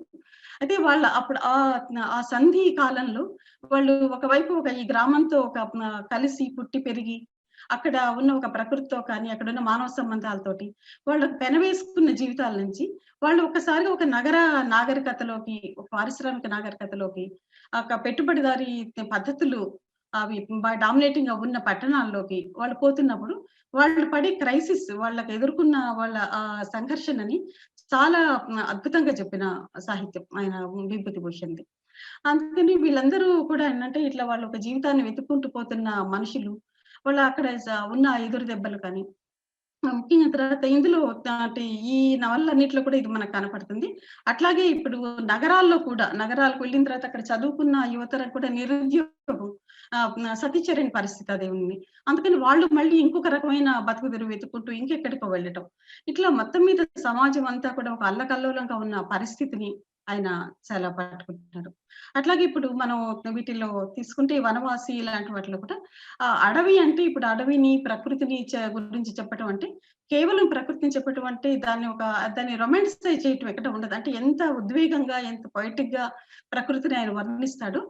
అట్లాగే దాంట్లో ఉన్న అన్ని రకాల ఒక జీవజాలాన్ని, దాంతో పాటు అక్కడ మనుషులని, వీటన్నిటిని కూడా సొంతం చేసుకోవటం కనపడుతుంది మనకు. ప్రకృతిని అంటే ఆయన ఎక్కడ కూడా ఒక నేచర్ ని వర్ణించేటప్పుడు ఆయన ఒక అవుట్ సైడర్ కాదు విభూతిభూషణ్, అందులో ఒక భాగం అయిపోతాడు. ఆయన దానిలో వనవాసిలో ఒక మాట అంటాడు, ప్రకృతి నిన్ను ఆవహిస్తుంది అంటాడు. అట్లా ప్రకృతి ఆవహించి, ప్రకృతి సొంతం చేసుకుని, ప్రకృతిలో మమేకమై భాగమైపోయిన ఒక వ్యక్తిగా మనకు ఆయన అన్నిట్లో కనపడతాడు. అందుకని ఇప్పుడు మనం ఈ వనవాసిలో చూస్తే కూడా నిజానికి ఒక్కొక్క సీజన్ లో కానీ, ఒక్కొక్క సమయంలో ఉన్న అడవి సౌందర్యాన్ని, వాటిని చాలా చిన్న చిన్న డీటెయిల్స్ తో సహా కూడా ఎంత వర్ణిస్తాడో, అలాగే అందులో ఉన్న ప్రజల గురించి కూడా ఆయన అంతే పట్టించుకుంటాడు, అంతకంటే ఎక్కువ పట్టించుకుంటాడు. ఎందుకంటే వాళ్ళందరూ కూడా అక్కడ తర్వాత ఈయన అన్నిట్లో కూడా కనపడే ఒక ముఖ్యమైన లక్షణం ఏంటంటే ఎప్పుడు కూడా తన కన్సర్న్ అనేది ఎప్పుడు ఒక బలహీనులు, చాలా నిస్సహాయులు అయిన ఆ ప్రజల పక్షాన నిలబడి మాట్లాడతాడు. దేనిని మానవ సంబంధాల గురించి మాట్లాడినా, ప్రకృతి గురించి చెప్పినా, అడవి గురించి చెప్పినా, గ్రామాల గురించి, నగరాల గురించి ఏం చెప్పినా కూడా ఇవన్నీ కూడా ఒక నిస్సహాయం ఉన్న ప్రజల పక్షాన మాట్లాడతాడు. అంటే ఇప్పుడు మన వనవాసి తీసుకుంటే దానిలో ఎంతగా ఆయన మమేకం అయిపోతాడో, ఎంత తాదాత్మ్యంతో చెప్తుంటాడు. అలాగే అందులో ఉన్న జన జీవితం గురించి కూడా ఎక్కడ మిస్ అవ్వకుండా చాలా చిన్న చిన్న డీటెయిల్స్ కూడా చెప్తాడు. ఒక చిన్న ఉదాహరణ చెప్పాలంటే అక్కడ ఉన్న ప్రజలు వాళ్ళు చాలా రకాలైన జనం ఉంటారు అక్కడ. అంటే ఒక సంతలు పోతున్న వాళ్ళు, బిచ్చగాళ్ళు, తర్వాత వాళ్ళు కొంతమంది బ్రాహ్మణ పండితులు, ఇట్లా ఎంతో మంది వాళ్ళు బతుకుదెరువు వెతుక్కుంటూ ఉన్న వాళ్ళు, అక్కడ అడవి జాతిలో చెందిన వాళ్ళు, ఆదివాసీ జాతుల వాళ్ళు, వీళ్ళందరినీ కూడా పరిచయం చేస్తూ ఉంటాడు. అడవిలో ఆయన సాగుతున్నంత దూరం కూడా వాళ్ళందరి జీవితాలను కూడా పరిచయం చేస్తూ ఉంటాడు. అయితే వాళ్ళు అక్కడ వాళ్ళ పేదరికాన్ని ఆయన దాన్ని చాలా గొప్ప కన్సర్ట్ తో చెప్తుంటాడు. వాళ్ళు అంటే అక్కడ ఒక జమీందారీలో ఒక పూట భోజనం పెడతారు అంటే వాళ్ళు మైళ్ళ కొద్ది దూరం వర్షంలో చంటి పిల్లల్ని తీసుకుని, వృద్ధులు వాళ్ళు నడుచుకుంటూ వచ్చి ఒక పూట భోజనం కోసం వచ్చి వాళ్ళు పడిగాపులు పడేంత పేదరికం దాన్ని చూపిస్తారు. అయితే ఇంత పేదరికంలో వాళ్ళందరూ పేదవాళ్ళు, అక్కడ ఉన్న వాళ్ళు ఎక్కువ మెజారిటీగా. ఇంత పేదవాళ్ళలో కూడా మళ్ళీ ఒక స్త్రీల పట్ల ఒక పెళ్లి కాని స్త్రీ ఉంటుంది, ఆమె పట్ల ఉన్న కొన్ని దృష్టి ఏమిటి, అట్లాగే కులం అనేది అందులో కూడా మళ్ళీ అక్కడ ఒక కులమైన సంబంధించిన డిస్క్రిమినేషన్ ని ఆయన దృష్టి ఎక్కడ దాటిపోదన్నమాట. వాళ్ళు అంతమంది పేదవాళ్ళు అయినప్పటికీ కూడా అందులో మళ్ళా కొంతమందిని కొన్ని జాతుల వాళ్ళతోటి అక్కడ అస్పృశ్యత పాటించటాన్ని గురించి చెప్తాడు. వాళ్ళను వసారా బయట కూర్చుంటారు వాళ్ళు, అక్కడ వర్షంలో నానిపోతూ బయట కూర్చుంటే ఆయన అడుగుతాడు, ఏంటి ఎందుకు ఇట్లా వీళ్ళు బయట కూర్చున్నారు ఏమిటి ఇంత వర్షంలో అంటే, వాళ్ళు వంటరాని వాళ్ళు అనేది. చాలా ఆశ్చర్యపడుతుంది. అంటే ఆయన నిజానికి చాలా క్యాజువల్ గా చెప్తున్నట్టు కానీ చాలా దీని గురించి చాలా ఎందుకంటే ఇది ఇప్పుడు ఈ దేశంలో ఉన్న అన్ని రకాలైన వైరుధ్యాలని అన్ని వివక్షల్ని కూడా ఆయన ఎక్కడ మిస్ అవ్వకుండా పట్టుకోవటం అనేది విభూతి భూషణ్లో చాలా గొప్ప కనపడుతుంది. అందులో ఉన్న కులాన్ని గురించి చెప్తాడు, జెండర్ సంబంధించిన ఇన్ఈక్వాలిటీ గురించి, ఇవన్నిటిని కూడా అయితే కథలో భాగంగా అవన్నీ చెప్తూ ఉంటాడు మనకు వస్తే.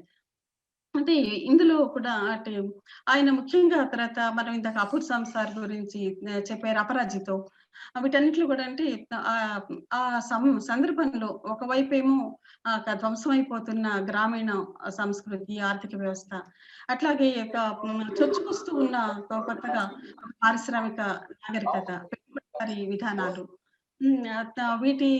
వీటన్నిటితో పాటుగా అక్కడ ఒక ఏర్పడ్డ కరువు ప్రధానంగా, ఆ కరువు గురించి అసింధు సంకేత నవల చాలా అవి కూడా హైదరాబాద్ బుక్ ట్రస్ట్ నుంచి వస్తాయనుకున్నాను. ఇంకొక 2 నవలలు కూడా ప్రధానమైనవి. అందులో కూడా దానిలో ముఖ్యంగా బెంగాల్ కరువు గురించి చాలా దయనీయమైన పరిస్థితిని ఆయన వర్ణిస్తారు. అప్పుడు ఎంత దుర్భరంగా బతికారు ప్రజలు అనేది. అట్లాగే ఇంకొక ఇచ్ఛామతి అనే ఒక నవల కూడా మనకి ఇంకా తెలుగులోకి రాలేదు. ఆ నవల కూడా ఇచ్ఛామతి నదీ తీరం పొడుగున అక్కడ నివసించిన ప్రజల కొన్ని తరాల వాళ్ళ కల్చర్ ని చెప్తూ, ముఖ్యంగా ఇక్కడ నీలిమందు ఇండిగో ప్లాంటేషన్ అనేది దాని గురించి ముఖ్యంగా చర్చించిన, అది చాలా ముఖ్యమైన అది రచన కూడా అయినది. అందుకంటే అప్పుడు బ్రిటిష్ పీరియడ్ లో వాళ్ళు ఎట్లా అంటే ఒక తిండి కోసము ఆహార పంటలు పండించుకునే ప్రజలు, అడవిలో ఆధారపడి వాళ్ళు బతుకుతున్న ప్రజల్ని అడవిని ధ్వంసం చేసి తర్వాత దానిలోకి పొలాలు చేయటము, తర్వాత జనావాసాలు చేయటము, వాళ్ళతో పనులు చేయించుకోవటం, అందులో కూడా ఒక ఆహార పంటల స్థానంలో వ్యాపార పంటలు వేయమని చాలా నిర్బంధిస్తున్న పరిస్థితిని చెప్తారు. అట్లాగే వనవాసి లాంటి వాటిల్లో కూడా మనకు కనపడేది ఒకవైపు జమీందారులు, అంటే అవెంత మనకు నిజానికి అంత కాలం క్రితం వచ్చిన వాటిలో కూడా ఇవాల్టి పరిస్థితి, ఈ రోజు మనం అడవుల్లో మనం ఆదివాసుల గురించి అవన్నీ చూస్తున్న చాలా విషయాలు ఎంతో రెలవెంట్ గా కనపడతాయి మనకు. ఎందుకంటే దానిలో అందరూ ఉన్నారు, ఒక నిస్సహాయమైన పేద ప్రజలు ఉన్నారు, అడవుల మీద ఆధారపడి జీవిస్తున్న ప్రజలు ఉన్నారు, అట్లాగే వేలాది ఎకరాలు వాళ్ళ చేతి కింద వాళ్ళు పెట్టుకున్న భూస్వాములు ఉన్నారు, అట్లాగే ఈ ప్రజలను ఒక నిర్వాసితులను చేస్తూ వాళ్ళ నుంచి అక్కడి నుంచి వెళ్ళగొట్టేయడానికి ప్రయత్నిస్తున్న చాలా దుర్మార్గమైన అటవీ చట్టాలు, ప్రభుత్వాలు, ఇవన్నీ కూడా ఆనాటి నుంచి కూడా దాని మీద ఆయన వాటిని గమనించి వాటిని హెచ్చరిస్తూ వచ్చాడు. అట్లాగే ఇప్పుడు కేవలం లాభం అనేది మాత్రమే వాళ్ళ లక్ష్యంగా వస్తున్న నాగరికత అనేది లేక పారిశ్రామికీకరణ అనేది ప్రజల పట్ల ఎలాంటి కన్సర్న్ లేని అది ఎట్లా చొచ్చుకొస్తూ ఉంటే అది ఎట్లా పర్యావరణ ధ్వంసం అవుతోంది, అది దాంతో పాటుగా మనుషులు ఎట్లా నిర్వాసితులు అవుతున్నారు అనే విషయం మీద కూడా చాలా కన్సర్న్ తోటి ఆయన ఎప్పుడు వాళ్ళ పక్షాన నిలబడతాడు ఆయన. అందుకని అక్కడి నుంచి వచ్చేస్తున్న సత్యచరణ్ అడవిని క్షమాపణ కోరుతాడు, నన్ను క్షమించండి ఈ మిమ్మల్ని ధ్వంసం చేసినందుకు. అందుకంటే దీంతో పాటుగా ఈ అడవి ధ్వంసం అవటంతో పాటుగా అక్కడ ఉన్న ప్రజల జీవితం పోయింది. వాళ్ళందరూ అంటే దాంట్లో ఎక్కువ కౌలు ఇవ్వగలిగిన వాళ్ళు, ఎక్కువ శిస్తు చెల్లించగలిగిన వాళ్ళకు మాత్రమే అప్పగించే పద్ధతి, దాన్ని ఏమీ చేయలేని ఒక నిస్సహాయత దాన్ని చూపిస్తాడు. అట్లాగే ఇప్పుడు మనం ఇప్పుడు కొత్తగా ఈ రోజు రిలీజ్ అయిన పుస్తకం ఉంది, దూరాంతరం ఉంది. దూరాంతరంలో కూడా ఒక జమీందారి ఒక గుమస్తాగా పనిచేసే ఒక యువకుడు కనపడతాడు, బిపిన్ మనకు. అందులో కూడా అంతే, అంటే జమీందారులు వాళ్ళకున్న ఒక విలాసాలు, వాళ్ళకు అవి ఎక్కడే తగ్గించుకోరు, వాటి కోసం వాళ్ళు ప్రజల్ని పీడించటం, ప్రజల నుంచి వాళ్ళు ఏదో రకరకాలైన పన్నులు వసూలు చేయటం, వీళ్ళ కుటుంబాల్లో ఉన్న వాళ్ళ అవసరాలన్నిటికీ కూడా జనం మీద పడటం, ఇట్లాంటి సందర్భాల్లో ఆయన రైటర్ ఎటువైపు నిలబడతాడు అనేది మనకు ప్రతి చోట ఆయన చూపిస్తూ వస్తాడు. అట్లాగే ఇప్పుడు ఆయన ఈ ప్రకృతిని గురించి చెప్పడంలో కూడా ఇంకొక విషయం ఏంటంటే, నేచర్ తోటి ఇందాక ఎవరో మిత్రులు దాన్ని ప్రస్తావించారు, ఆయన ఒక చోట కొన్ని వ్యాసాలు కూడా రాశారు ఆయన. అట్లా ఈ పర్యావరణానికి సంబంధించి. వాటిల్లో కూడా కొన్ని చోట్ల ఏమంటంటే మనిషికి 2 రకాలైన ఈ వాతావరణంతోటి పరిస్థితులతో అది సంపర్కం ఉండాలి అంటాడు. ఎందుకంటే ముఖ్యంగా ప్రకృతికి దగ్గరగా ఉండటం అనేది మనిషి స్వభావాన్ని ఒక సున్నితంగా మలచటానికి దీంతో ఎట్లా ఉండాలో మనిషి అలాగే అక్కడ నిలవ నీరు లాగా ఇందులో ఉండిపోతే కూడా మనకు లోకం అర్థం కాదు. అలాగే మానవ మనస్తత్వంలో కానీ జీవితంలో కానీ ఉండే సంక్లిష్టతని కానీ వైరుధ్యాలని అందులో ఉన్న దాన్నంతా కూడా మనం గమనించాలంటే తెలుసుకోవాలంటే పట్టణాలు నగరాలతో కూడా అది మనకు ఉండాలి అంటారు, పరిచయం ఉండాలి. ఈ రెండింటి మధ్యన ఉండే ఆ జీవితాన్ని ఆయన కొన్ని తరాలు ఇప్పుడు వాటిలో పతేర్ పాంచాలి కూడా తరాలు ఇవి చెప్తూ ఉండేటప్పుడు ఆయన అంటే ఈ ప్రకృతితో అనేది కేవలం ఆయన తన అభిరుచినో లేక తన ఈస్థెటిక్స్ ని ప్రదర్శించడానికి మాత్రమే ఈ ప్రకృతి ఎక్కడ చేయడు. ఫార్ములాని ఒక దృష్టిని ఇస్తాడు ఆయన. ఈ రకంగా ఆయన చాలా మనం బెంగాలీ సాహిత్యం ఒక ఒరిజినల్ వాయిస్ విభూతి భూషణ్ది. తన ఒక ప్రత్యేకమైన తనదైన ఒక ముద్ర. అంటే తన కాలంలో కూడా చాలా ప్రసిద్ధులైన రచయితలు చాలా మంది ఉన్నారు. వాళ్ళ మధ్యన కూడా అంతమంది ఉండగా తనదైన ఒక ముద్రని, తనదైన ఒక గొంతుని ఆయన తయారు చేసుకోగలిగారు. ఇందుకు ఇట్లా విభూతి భూషణ్ ఇప్పుడు అన్నట్టుగా అది నిజానికి వీటన్నిటి ఆయన సాహిత్యం గురించి చెప్పటం అనేది ఇప్పుడు వనవాసిలో కూడా ఒక మాట అంటారు ఆయన. అడవి గురించి నేను ఎంత వర్ణించినా కూడా ఆ అడవిలో ఒక బతకటం అనే అందులో ఉండటం దాని వాళ్ళు ప్రత్యక్షంగా చూడటం అనే అనుభవం లేని వాళ్ళకి ఎంత చెప్పినా కూడా సరిగా అర్థం కాదు అంటాడు. అట్లాగే అది కొంత మాత్రమే చెప్పగలమని. అలాగే విభూతి భూషణ్ సాహిత్యం కూడా ఇదే వర్తిస్తుంది. మనం ఆయనని చదవాలి, సొంతంగా చదవాలి, ఫీల్ అవ్వాలి, ఎక్స్పీరియన్స్ చేయాలి. దాని ద్వారా మాత్రమే మనకు ఇంకా ఇంకా చాలా కోణాలు అవి దొరుకుతాయి మనం చదివే కొద్దీ. ఇలా ఈ పుస్తకాలని ఇప్పటి వరకు ఒక పాతవి రీప్రింట్స్ మన మధ్యపట్ల సూరి గారు, తర్వాత సూరంపూడి సీతారాం గారు చాలా అద్భుతమైన వనవాసి అయితే చాలా గొప్ప పోయిటరీ లాగా ఆయన చేసిన అనువాదం నాకు చాలా గొప్పగా అనిపిస్తుంది ఇప్పుడు కూడా. ఇవన్నీ రీప్రింట్ చేసి మనకు అందుబాటులోకి తీసుకొచ్చారు హెచ్బిటి. అలాగే ఇప్పుడు మళ్ళీ ఈ రోజు ఒక కొత్త వస్తుంది. నేను 2 పుస్తకాలు అనువాదం చేయగలిగాను. అలాగే ఇంకా కొన్ని పుస్తకాలు కూడా వస్తాయనుకుంటున్నాను.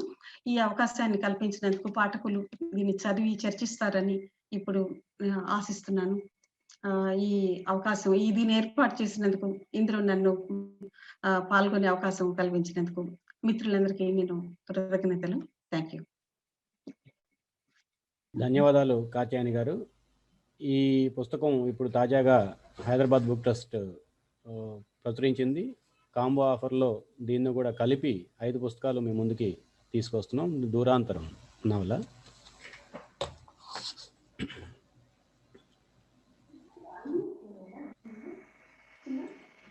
హైదరాబాద్ కాత్యాయని గారు చెప్పినట్లు హైదరాబాద్ బుక్ ట్రస్ట్ బహుభాషా సాహిత్యాన్ని తెలుగులో పాఠకులకి, సాహితీ ప్రియులకి అందుబాటులో తీసుకురావడం కోసం గత 4 దశాబ్దాలుగా కృషి చేస్తుంది. కొన్ని సాహిత్య ప్రక్రియలకు సంబంధించి, కొన్ని రచనా శైలులకు సంబంధించి హైదరాబాద్ బుక్ ట్రస్ట్ అనువాద సాహిత్యంలో ప్రత్యేకించి తనదైనటువంటి ముద్రను కూడా వేసింది. ఆ ప్రత్యేకతల కొనసాగింపులో భాగంగానే ఈ కాలంలో మరికొన్ని చర్యలు తీసుకున్నాం. హైదరాబాద్ బుక్ ట్రస్ట్ని పాఠకులకు దగ్గర చేయడానికి, అట్లాగే ప్రత్యేకించి నూతన తరం పాఠకులకి. ఇప్పుడు అందరూ మనం మాట్లాడుకుంటుంది జనరేషన్ ఎక్స్ జనరేషన్ గురించి మాట్లాడుకుంటున్నాం. వాళ్ళందరూ ఫోన్లు, ఐప్యాడ్లు, ఐఫోన్లు, కంప్యూటర్ల మీద ఉన్నారు. వాళ్ళ సాహిత్యాభిలాష కూడా కంప్యూటర్ ద్వారానే తీర్చుకుంటున్నారు. అటువంటి వాళ్ళకి మనం ఫిజికల్ కాపీని తీసుకెళ్ళి ఇవ్వటం అంటే వాళ్ళు అంత పెద్ద ఆసక్తికరంగా ఆ పుస్తకాలను మోసుకెళ్ళటానికి కానీ, దాన్ని జాగ్రత్త చేయడానికి కానీ సిద్ధపడని జనరేషన్ని మనం ఎదుర్కోబోతున్నాం రేపు. వాళ్ళందరికీ ఈ సాహిత్య వారసత్వాన్ని అందించడం కోసం హైదరాబాద్ బుక్ ట్రస్ట్ అనేక ప్రయత్నాలు చేస్తోంది. అందులో ఒకటి ఆడియో బుక్స్. మనం హైదరాబాద్ బుక్ ట్రస్ట్ నుంచి ప్రచురించినటువంటి విలువైన సాహిత్యాన్ని ఆడియో బుక్స్ రూపంలో తిరిగి మరలా పాఠకుల దగ్గరికి తీసుకురావడం కోసం ఒక ప్రయత్నం జరుగుతోంది. ఒక 10 పుస్తకాలకు సంబంధించి ఆ కసరత్తు మొదలైంది. బహుశా ఈ సంవత్సరం మధ్యలోకి కొన్ని పుస్తకాలు, ఆడియో పుస్తకాలు కూడా మీకు అందుబాటులోకి తీసుకురాగలుగుతాం. అదేవిధంగా గూగుల్ ప్లే స్టోర్లో కూడా మనం హైదరాబాద్ బుక్ ట్రస్ట్ ప్రచురించినటువంటి కీలకమైనటువంటి రచనలన్నింటినీ గూగుల్ ప్లే స్టోర్లో పీడిఎఫ్ రూపంలో మీ అందరికీ అందుబాటులో తీసుకొచ్చే దానికోసం ఒక ప్రయత్నం మొదలైంది. ఒక 20 పుస్తకాలు ఇప్పటికీ గూగుల్ ప్లే స్టోర్లో అందుబాటులో ఉన్నాయి. పుస్తకం ఫిజికల్ కాపీని కొనడానికి సిద్ధంగా లేని వాళ్ళు, అదే సమయంలో సాహిత్యాన్ని చదవాలి అని చెప్పి అనుకున్నటువంటి వాళ్ళు గూగుల్ ప్లే స్టోర్కి వెళ్ళి సాహిత్యాన్ని అందుబాటులో తీసుకోవచ్చు, చదవచ్చు, ఆనందించవచ్చు. దాంతోపాటుగా ఇప్పుడు మనం ఇప్పుడు చేస్తున్నటువంటి మీటింగ్ కూడా కారణాలు ఏవైనా వర్చువల్ మీటింగ్ నడుపుకుంటున్నాం. మొత్తం సోషల్ మీడియా ఫుట్ ప్రింట్స్ విపరీతంగా పెరిగిపోయినటువంటి పరిస్థితి. ఆ సోషల్ మీడియాలో కూడా హైదరాబాద్ బుక్ ట్రస్ట్ని క్రియాశీలకంగా ఉంచడం కోసం ఫేస్బుక్ పేజీ ప్రత్యేకంగా డెడికేటెడ్గా గెస్ట్ రైటర్స్ తోటి నిర్వహిస్తున్నాం. ఇప్పటికే ఒక 30,000 మంది వరకు ఈ పేజీని చూస్తూ ఇంటరాక్ట్ అవుతూ చర్చల్లో పాల్గొంటున్నటువంటి వాళ్ళు ఉన్నారు. ఆ రీచ్ని మరింత పెంచేదానికోసం మీ అందరి సహకారాన్ని కోరుతున్నాం. హైదరాబాద్ బుక్ ట్రస్ట్ ఫేస్బుక్ పేజీని మీరందరూ కూడా ఫేస్బుక్లో యాక్టివ్గా ఉన్నటువంటి వాళ్ళు లైక్ చేయండి, షేర్ చేయండి. మీ వాల్స్ మీద షేర్ చేస్తే మరింత ఎక్కువ మందికి మనం అందిస్తున్నటువంటి మంచి సాహిత్యాన్ని ఎక్కువ మంది దగ్గర తీసుకెళ్ళడం కోసం మీరందరూ కూడా మా ప్రయత్నంలో భాగస్వాములు అయినటువంటి వాళ్ళు అవుతారు. అదేవిధంగా ఇప్పుడు ఈ కార్యక్రమంతో సహా మనం హైదరాబాద్ బుక్ ట్రస్ట్ వెబ్సైట్లోనే ఓ యూట్యూబ్ ఛానల్ని క్రియేట్ చేసాము. దాంట్లో మొదటి రెండు యూట్యూబ్ పోస్టులు ఇప్పటికీ ఉన్నాయి. ఇప్పుడు ఈ సమావేశం అయిపోయిన తర్వాత దీన్ని కూడా ఫెయిర్ కాపీ తయారు చేసి ఫేస్బుక్లోను అట్లాగే యూట్యూబ్లోను అప్లోడ్ చేయబోతాము. ఈ సమావేశానికి రావాలనుకొని కూడా అనేక కారణాల వల్ల రాలేకపోయినటువంటి వాళ్ళు ఈ యూట్యూబ్ ద్వారా అట్లాగే ఫేస్బుక్ ద్వారా ఈ మొత్తం ఉపన్యాసాలన్నింటినీ వినటానికి అవకాశం ఉంది. కాబట్టి ఈ లింకులన్నింటినీ కూడా మీరందరూ షేర్ చేస్తారని, భవిష్యత్తులో ఈ జనరేషన్ నెక్స్ట్కి హైదరాబాద్ బుక్ ట్రస్ట్ తరఫున సాహిత్యాన్ని అందించే ప్రయత్నాలని మీరందరూ మద్దతు ఇస్తారని, దానికి మా ప్రయత్నాలకి మీరందరూ మద్దతు ఇచ్చి మమ్మల్ని ముందుకు నడిపిస్తారని చెప్పి, ఆ రకమైనటువంటి సహాయ సహకారాలు